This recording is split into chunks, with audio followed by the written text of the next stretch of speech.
Greetings, friends, and welcome to the Gospel Underground Podcast. This is episode 47, Generations, and the weirdest episode ever. I'm broadcasting live for me from the Power of Change Worldwide headquarters here in Blacksburg, Virginia. Y'all, I'm taking a break right now from what Kev on Stage from Real Comedians of Social Media called Premium Select Meats. In other words, at the barbecue, kids get hot dogs, the adults get premium select meats. When you're a kid, you don't get ribs, you don't get chicken, you don't get bratwurst, other premium select meats. And today, friends, right now, I'm smoking ribs in my backyard as I speak. It's my day off. I'm chilling. It's Friday. Taking a little time to drop a podcast for you guys, though, out there in the underground, because I had a great morning with some friends. I'll tell you about that here in a minute. If you were with us last time around, episode 47, New Style Secular Religion, we looked at kind of Western civilization secularism in its religious aspect, its dogma, its priesthood, its cathedrals, its heretics, its holdouts, its militants even. And we looked at some of the clashes, right, that are happening within new secular ideology, be it gender wars, right, trans activism versus feminism, certain types of secularists, modernists versus postmodernists, other things like wars between secular religionists like P.Z. Myers and Sam Harris, political warfare, secular left, secular right, crazy, Islamophobia, Islamic ignorance, immigration, what's it mean to become American today, or our last little warfare was consumer fragmentation of the community through choice and preference. You know, I got my list of shows,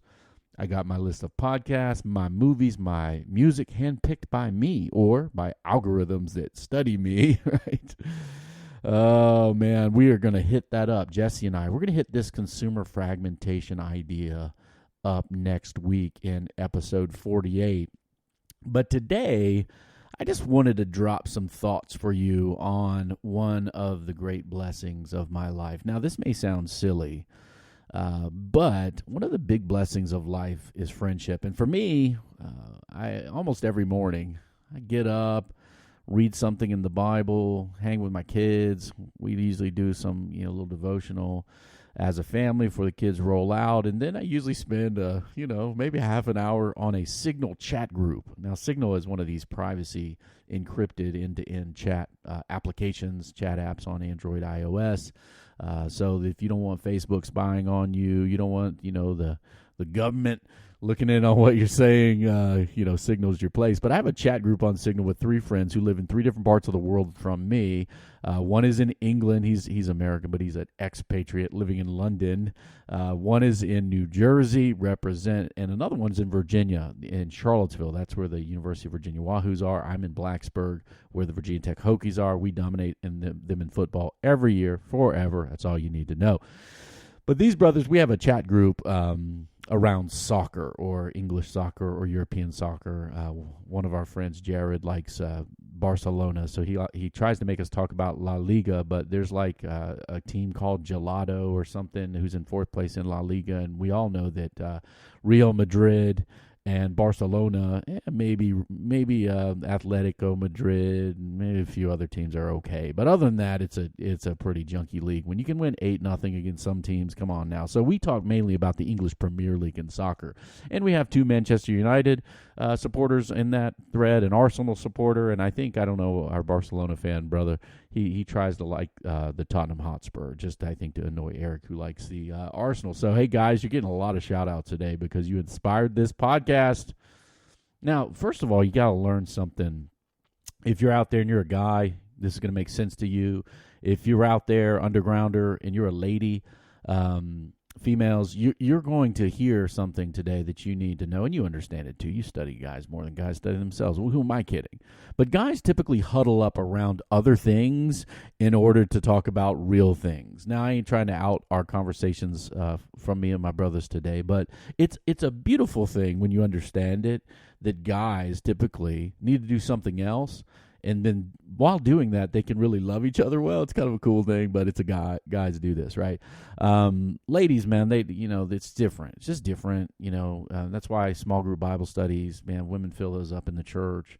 Guys, they like to do something else, So anyway, could be fishing, hunting, DJing, right? Could be like writing rap lyrics. Could be sports, like, the NFL, NBA. My son likes the NBA. He and I are bonding over the Greek Freak with the Milwaukee Bucks. So it could be stock markets, making money, business, do-it-yourself projects. Could be a lot of things that guys. Could be barbecuing premium select meats in the backyard. Guys huddle up around these things. But when they do that, right, they can talk about real life and love each other well. So today, in our chat, we were talking about things like tying neckties. Two guys liking Windsor Knots.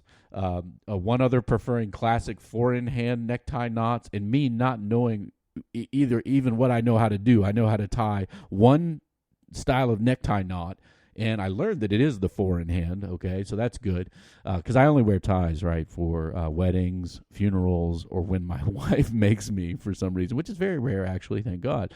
So I'm a four-in-hand guy, and I found this quote on GQ.com, right? You gotta find out what GQ is saying. In this article, I love it because there's a quote I found that I sent to the brothers that said this: I always go four in hand because I'm Irish and generally don't like things started by the foppish Duke of Windsor on principle. Now, that is a fantastic quote, guys. First of all, it used the word foppish, which who knows what that means? Nobody knows. I looked it up for you. It's concerned with his clothes and appearance in an affected and excessive way, right? So you got that friend who's foppish. So, and I'm Irish. Man, my name is Monaghan. There's a county in Ireland named Monaghan. So I'm Irish, so of course I don't use no foppish Duke of Windsor knot on my neckties, you know what I'm saying? Anyway, we were talking about that. But we're also talking about more serious things today, like how long each of us have been married. And in our crew, right, there's a guy that's been married 3 years. I did that wedding, tied that knot well. A permanent knot there. 5 years, 3 years, 5 years, 11 years, and respectively, I hit 23 years. Casey and I will be married 23 years this month. Yeah, that's pretty good. I think so too. So I wrote this little text to him. I said 5 for J, 3 for E, 11 for B, and 23 for me. And I said it's a hip hop song. And so the guys they didn't double dog dare me, but they requested that I would rap on the podcast. Now, before you start your hating, right? Haters are going to hate, or haters hate they will. That's what Yoda would say to you, right? Haters hate they will. Don't think that I can't flow now. Come on now. You're skeptical right now because I'm about to rap. Actually, you're going to make fun of me, but I don't care because I'm doing this for my friends. So if I were to drop this a little bit more West Coast style, a little slow to the flow, I would say 5 for the J, 3 to the E, 11 for the B, and 23 for me. That's what I would do, right? So, and look, I'm not going to, we're talking about marriage. I'm not going to drop, a chorus where I'm going to say my mind's on my honey and my honey's on my mind. I'm not going to do that because that would deserve your derision. Or if you wanted to drop it a little less West Coast, maybe speed it up, do it white boy style. 5 for the J, 3 for the E, 11 for the B, and 23 for me. Maybe you could do that a little bit too if you like. Eminem or Pastor Eminem. I got a pastor that looks like Eminem friend, and Kate May. What's up, Bill Lackey? Anyway, I want to begin a little discussion after all this nonsense. After all, this is called Generations in the weirdest episode ever. But I want to start in a strange way here and quote myself. Now, this is one of the things that one ought not typically to do. So if you're on social media and someone, I've seen this, friends. Don't do this where something is written like on Twitter or Facebook or the Gram, and it's in quotation marks, and there's no author listed for it. And I've even asked dudes, because I kind of got a sniff of what they were doing. I was like, hey, who's that quote by? And it's by the person's social media. So if you're quoting yourself, don't put quotation marks around your quote and put it on social media. It's something that we ought not do. But I'm going to break that rule on the podcast here. and just throw out something that I typed out for the dudes that I was interacting with, because we were having, we went from neckties to making fun of soccer teams to daring me to rap to talking about life. And so I wrote this to these men, and all these guys are younger than me because I'm an old head, man. One of the biggest enemies as you age is nostalgia. The other is fear of the future. If you look back on the glory days, you will despise the things in your present, at which you can be great. If you fear the future, you will miss taking risks to be excellent at many other things. Fathering, career, being a supporter of terrible English football clubs, you know what I'm saying. Men need to take things like fathering seriously, but not in a way that is pass, fail, succeed, or not. It's a day-by-day investment of yourself, your love, your energy, and your wisdom, and each one of us has some of that. It is also an encouragement to grow as men for the sake of the coming generation. I had a 2-hour conversation with my father-in-law yesterday about my own future. I'm more struggling with fear of being irrelevant in 10 years. That's what I'm wrestling with today as a man. Making some decisions about the direction of my ministry and where I ought to be investing my time and energy. I also have to pay for college somehow the Lord will get some scholarship to my smart kids. Yeah, I'm bragging on my kids. It's all unknown to us, but beautifully so. We trust in the gracious hand of providence, and we make him first and foremost in our families, our work, and in his mission. If we do that, we will be okay. Or as Bob Marley once said, every little thing is going to be all right. Now, we have a Trinity that's more important than 3 little birds, do we not? Yes, we do. And I closed with this little postscript. And don't be idiots and do idiot things that will wreck our lives. The Bible says, watch your life and doctrine, persevere in them. In doing so, you'll save yourself and your hearers. 1 Timothy 4. Or a modern paraphrase in some sort of Message Part 2 paraphrase translation might be, you better keep checking yourself before you start wrecking yourself. Well, today I want to just stress the importance of generations. Older folk, younger folk, older folk, right? Shorties, old heads, all the way up and down. Very important that we value one another. This is something I think in modern society that's lost, maybe by our curated video games, Netflix, music, that we feel like generations don't get each other. You get old and you're like, what are these kids? These music, them kids are listening to that hippity hop. What is going on? We're doing that when you're old.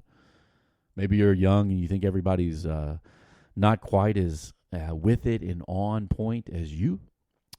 And it's to our own detriment, friends, right? It's to our own detriment.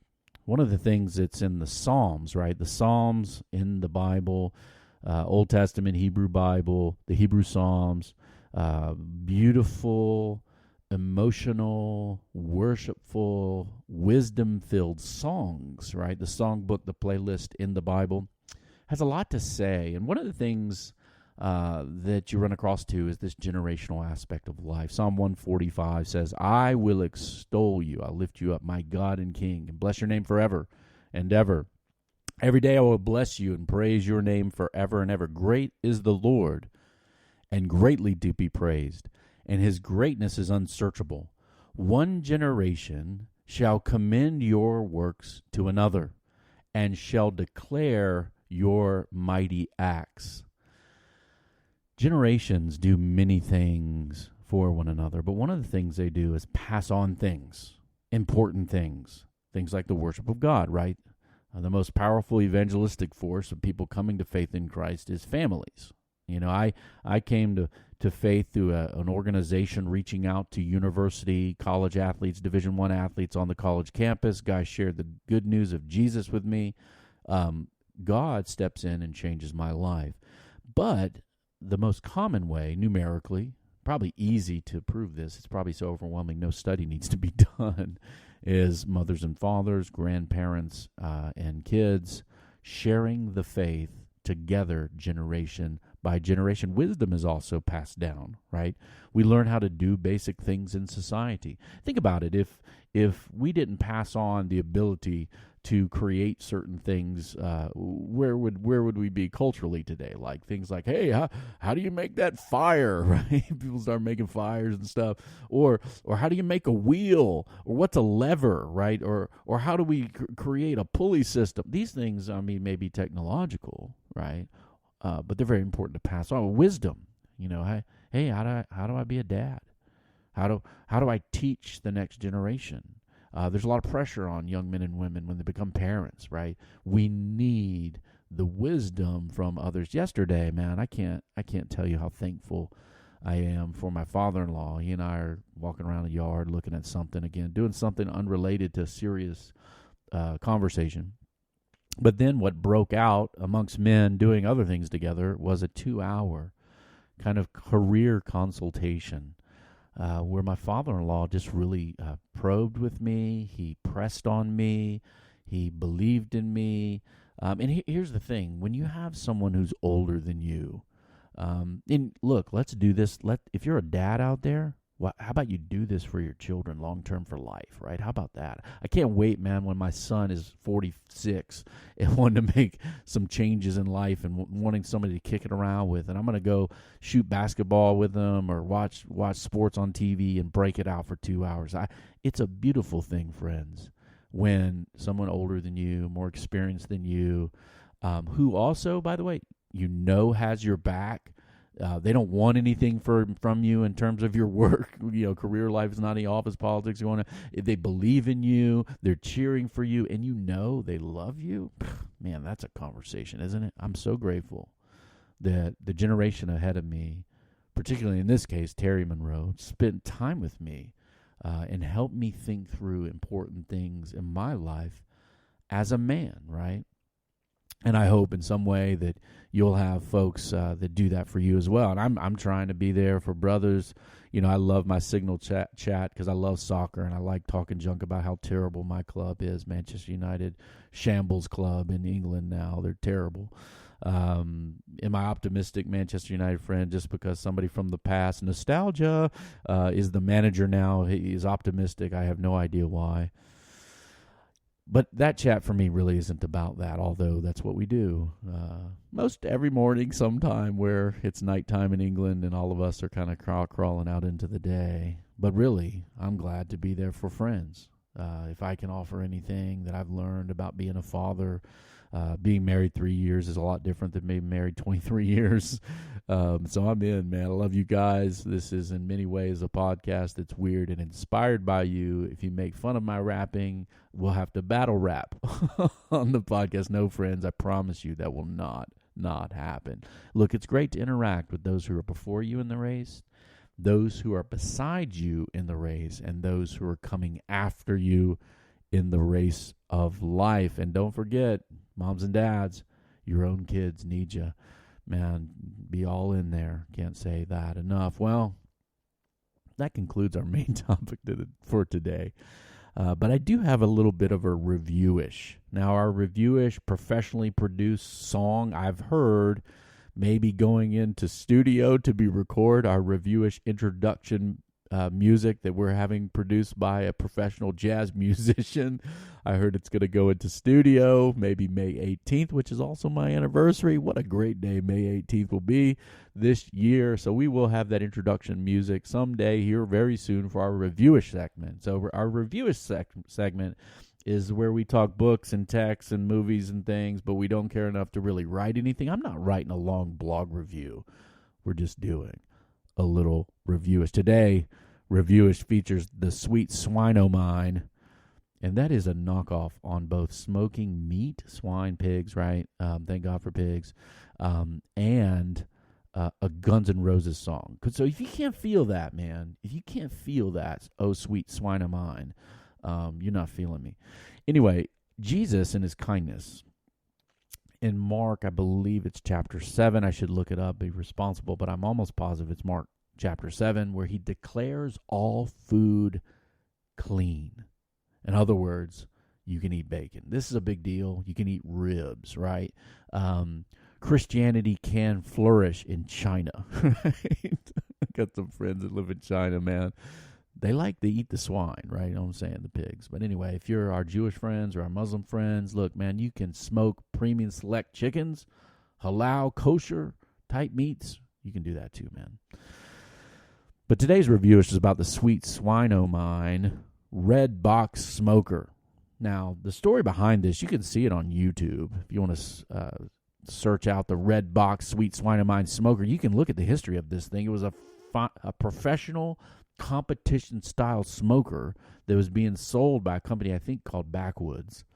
And it was just a hard thing to produce at a reasonable price, and so they kind of let it go out of distribution. And another guy named Mark Lambert, shout out Mark, bought the plans, like the CAD drawings, how to design and engineer this thing, and then mass-produced it, brought the price down, and made a little backdoor smoker. We're not talking about a pellet smoker, friends. Not hating on your pellet smoker if you got one.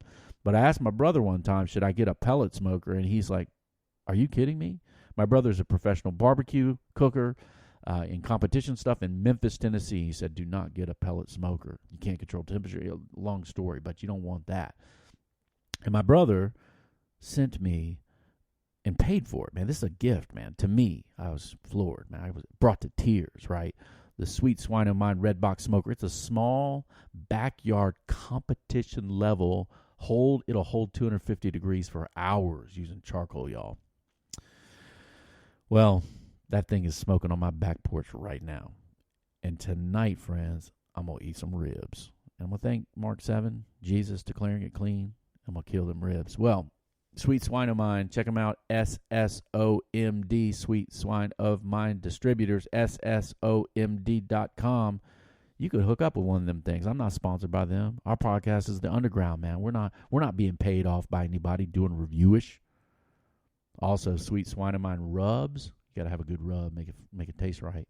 And sauces, right? You want to sauce your barbecue. You want a good sauce. Sweet Swine O Mine rubs. You can buy them online, but you know what? You can buy it at Lowe's Home Improvement Store. And a shout out, Mark Lambert, founder of that. My brother runs a distribution warehouse for them in Tennessee. I think they might be in Mississippi, just over the line there. But anyway, that's my Reviewish today. Sweet Swine O Mine. Check them out. Well, finally, the weekend does cometh. I'll be preaching from the Psalms this Sunday at my home church in Valley Bible Church in Radford, Virginia. If you're in the local area, Blacksburg, Seaburg, Virginia, Southwest Virginia, join us, man. 9 o'clock, 11 o'clock, man. I'm preaching Psalm 1 and 2. And also, Sunday is Mother's Day. So remember your mama. And if you're married and have kids, help your children. Remember your wife. Now, Psalm 145, let me end with this because it's going to connect that generational idea with some singing, right? Singing and some praise to God. I will extol you, O God, my King, and bless your name forever and ever. Every day I'll bless you and praise your name forever and ever. Great is the Lord and greatly to be praised. His greatness is unsearchable. One generation shall commend your works to the other and shall declare your mighty acts. And then it closes this way. On the glorious splendor of your majesty and on your wondrous works I will meditate. They shall speak of the might of your awesome deeds, and I will declare your greatness. They shall pour forth the fame of your abundance goodness and shall sing aloud of your righteousness. Sing some songs, hymns, and spiritual songs. Maybe a little hip-hop flow to the glory of God this weekend. The Gospel Underground is a joint production of Power of Change and the Bonhoeffer House. Review us on iTunes. Don't reviewish us. Review us on iTunes. Drop some paragraphs of appreciation. 5-star reviews are acceptable. Send your feedback, comments, and or questions you might want us to take up here. We will take up your questions on the Underground to info@gospelunderground.org. We are a dialogue taking place in the borderlands between the church and culture. And today, we're smoking those premium select meats. I'm going to eat me some ribs. Peace.